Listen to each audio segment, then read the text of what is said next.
Hi, everyone, and welcome to Budgeting for Graduate School, brought to you by MoneyWise. This presentation is part of our Financial Literacy Month, at which time we cover a series of topics germane to life after college.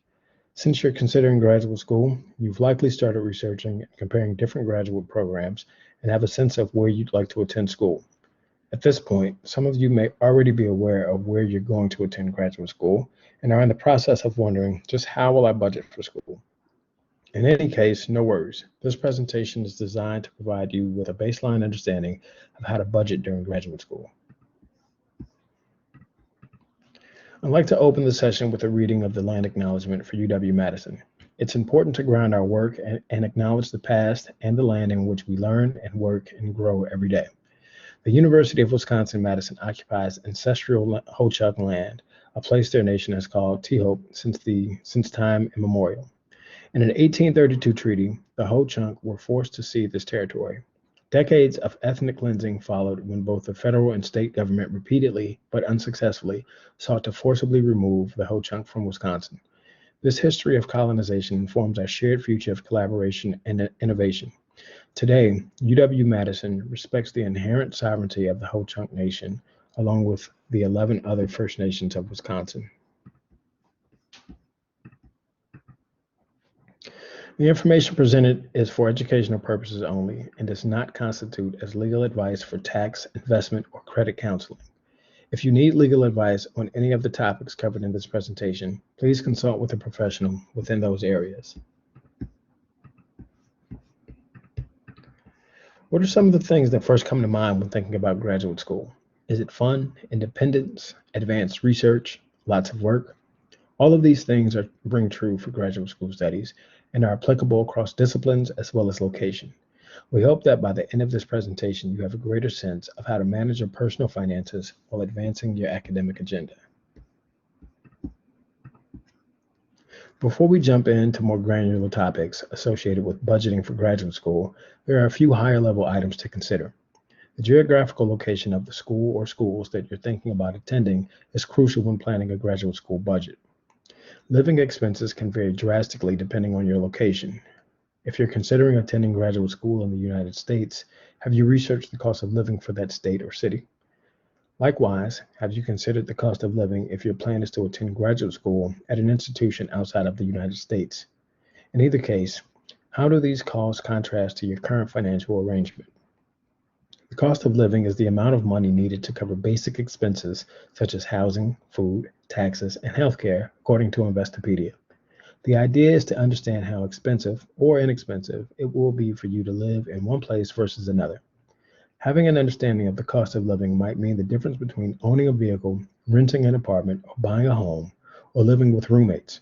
It's important to understand the cost of living no matter where you're attending graduate school before your program begins. If possible, safely visit the location where you're considering living for graduate school. If you're unable to visit in person, perhaps you can contact an administrative professional employed by the college or university where you're considering attending to gain a better understanding of the costs associated with the city. Likewise, it might also be a wise idea to contact friends or relatives who live nearby or contact a realtor for additional guidance. Next, let's explore housing options. After gaining a sense of the cost of living for that city and the surrounding region where your ideal school is located, ask yourself, where can I afford to live? Perhaps your ideal school is located in an expensive city and your lodging options are somewhat slim. Here are a few things to consider. Residing on campus in graduate student housing may help to secure housing without having to pay market rate rent. Depending on the city that your school is located, it might be a good idea to consider residing on campus to avoid the hassle of searching for an apartment or home in the surrounding areas. Likewise, many colleges and universities offer graduate living spaces away from undergraduate students, but close enough to campus so that transportation isn't an issue. Living learning communities, or co-ops, may also be an ideal option for graduate students. Most often governed by its student residents, co-ops and living learning communities can help younger students adjust to independent living while also providing a housing option designed to nurture graduate students' academic progress. Likewise, off-campus housing options vary by location. Most college and university-friendly neighborhoods, and cities provide multiple off-campus housing options, usually catering to the university's student population. Next, let's consider what to do about your personal finances. After making the decision to begin graduate school, it's essential that you have your personal finances in order. For many people, deciding to enroll in a graduate program means entering a period of low income. Having this in mind, it's important that you enter graduate school without problematic debt. An example of problematic debt is credit card debt. Before your program begins, consider how you can eliminate or substantially lower any problematic debt that you currently have. Further along in the presentation, we'll discuss a few daily and weekly money-saving tactics that you may easily adopt. On a brighter note, funding for graduate school may come in different ways. It's important that you're aware of the many options made available to you. Of course, graduate students can apply for federal loans to help pay for graduate education, as well as cover additional living expenses. Along with federal loans, graduate students may also apply for private loans from financial institutions. However, private loans are a lot different from federal loans, so it's important that you know the difference between the two types of loans. Likewise, it's wise to inquire about fellowships and grants offered by the institution that you're applying to. Fellowships and grants may be offered to students who have displayed exemplary academic performance, have a particular minority status, or a specific academic interest. Also, institutions that are directly associated with your graduate program may offer additional funding for graduate students. Let's consider a few organizations that help provide funding to graduate students. Typically, with regard to federal loans, graduate students are able to borrow more money than undergraduate students, which can be a huge benefit, but also a costly one to consider. While it's absolutely possible to borrow more than enough money to cover your graduate school expenses, factoring in living and other expenses, graduate school students may later find that they're pretty far in debt as a result. While it's unlikely that you will see a discount price tag on your graduate school application, the truth is that graduate school tuition rates vary considerably. According to a recent U.S. News report from 2020, graduate school students account for roughly 40% of all federal student loans issued each year. In addition to these figures, it's important to keep in mind ways to limit your debt amount. According to recent research, 70% of graduate students graduating between 2015 and 2016 received some form of financial aid, which helps prospective students realize their potential to receive financial assistance for graduate school too. Next, let's examine some of the ways that prospective students have been able to navigate around the expensive price tag of graduate school.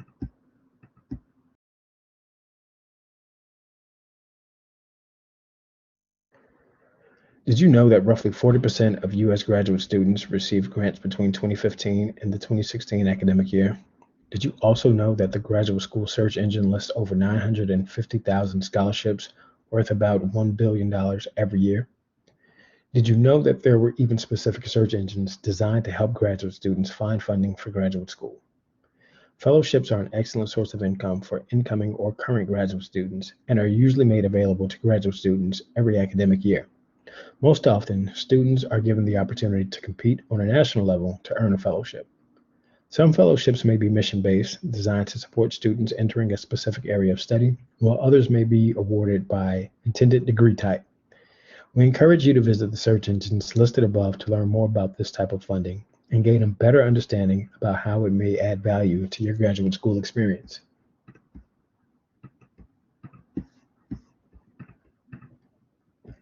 In addition to scholarships, fellowships, and grants, you might also consider joining a professional organization as a pathway into professional networking and to identify additional sources of funding.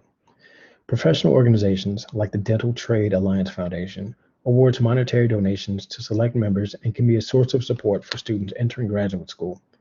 Aside from professional organizations and searching for financial assistance on designated search engines, consider reaching out to faculty and administrators at the institution that you're interested in applying to.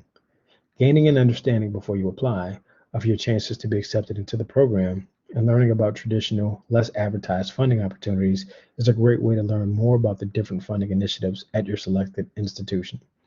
Simply put, you can be direct with your questions and ask, am I the type of student who could receive additional financial support? According to Assistant Professor T.J. Murphy of Emory University, Once you've made the personal connection with a member of an institution, you're free to ask direct questions to learn more about how the institution may be able to help you fund your graduate education. Budgeting for graduate school is an adventure. There isn't a nuanced approach to budgeting for graduate school, which means that you can be a bit creative in just how you go about securing funding outside of traditional loans.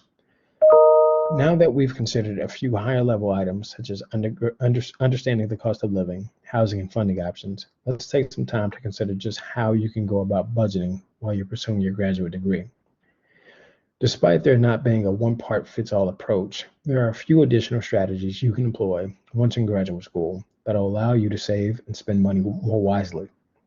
Over the next couple of slides, we'll discuss just how you can create a weekly or monthly budgeting designed to help you navigate your finances while in grad school. Consider, for example, that you need a new laptop for grad school. After taking a look at a few machines, you realize that you're going to need to spend between $400 and $800 to get the most reliable and practical piece of technology designed to enhance your studies. But how? How do you afford the cost of the laptop? With the SMART approach, you realize that by saving $45 every week throughout the semester, you will have roughly $720 to spend toward your new laptop. Relying on the SMART approach and saving a manageable amount of money per week, the cost of the new laptop is offset by the 16-week saving period, making the purchase less stressful for you, which is good news. The even better news is the new laptop, of course. In addition to employing the SMART technique in regards to designated spending, and in conjunction with the many fellowships and grants made available to graduate school students, consider applying for a part-time job while in graduate school. A part-time job that's aligned with your studies, like a teaching or research assistantship, commonly known as a TA and RA appointments, may help you reduce the cost of your education, earn and save additional money throughout the year. A snapshot of the benefits of being a TA or an RA include developing time management skills, which is essential to the success of any graduate student, learning hands-on techniques for a career as an educator, possibly earning academic credits toward your graduate degree program, develop new research methods, substantially increase your monthly earnings, and receive tuition remission. Once you've determined just where you'll be attending graduate school, and after you realize just how much it'll cost you to live in that location, create a weekly and monthly budget that reflects all of your expenses. Include items such as rent, groceries, transportation, such as car payments or car-related expenses, technology, which includes phone and internet bill, utilities, cable, and entertainment. A weekly or monthly budget works to provide a parameter around your spending and helps you identify just where your money is being spent. Additionally, a budget will help you identify money being spent on necessities and wants, which will help you keep your finances in order. Let's talk a bit more about your budget. The first step toward creating an effective budget is to better understand what you have, where it's coming from, and knowing the reliability of your income. First, consider what you have. What is the flow of your weekly, monthly, and annual income? This allows you to become aware of what you can afford and can begin to prioritize your spending. Second, consider your weekly, monthly, and annual spending. Consider what you spend on groceries, bills, and other regular purchases. It might be worth tracking these items for a couple of weeks or months if you don't already know just what you're spending at the moment. This will ensure your budget is accurate. Once you've created your budget, you will have a greater understanding of ways you can begin to save money too.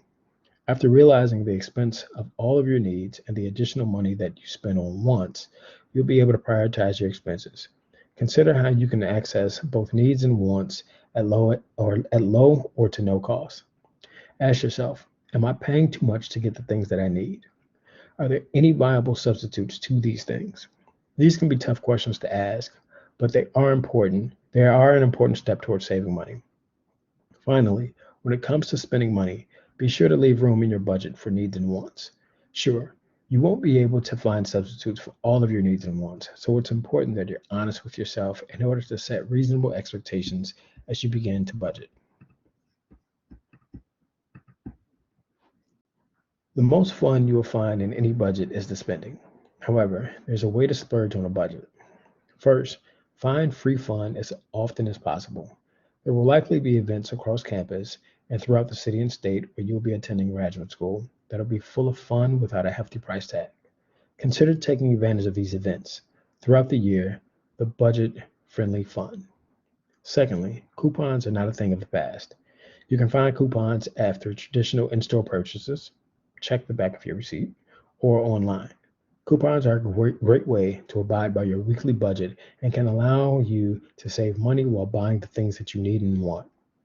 There are also a number of phone apps that provide discounts or coupons.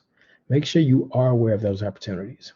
Third, and perhaps most important, avoid the "it's only $5" curse. According to Tana Gildia, the author of Graduate's Guide to Money, you can $5 your way into debt more quickly than you think. We agree. So instead, make room for these small purchases in your budget so that you are aware and in control of these smaller purchases that appear harmless at first. Just what it sounds like, a no spend day is a day designed to free yourself from any spending. This includes online shopping, online food ordering, and the use of Apple or Google Pay. Inspired by a story shared by Forbes magazine contributor Shannon McLay, this exercise is designed to help you become less dependent on your current spending habits.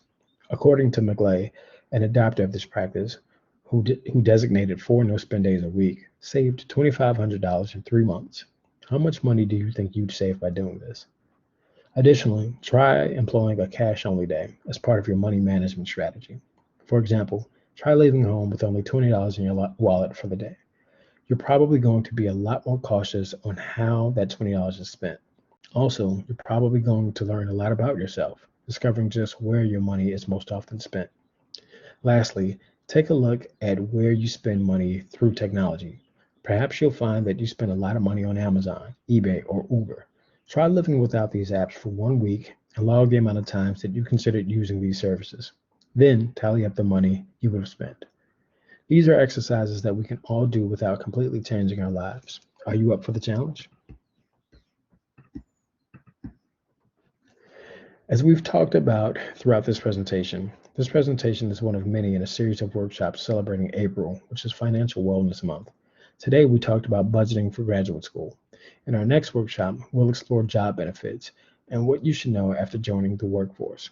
In the following workshops, we'll go into more detail on some of the categories explored today.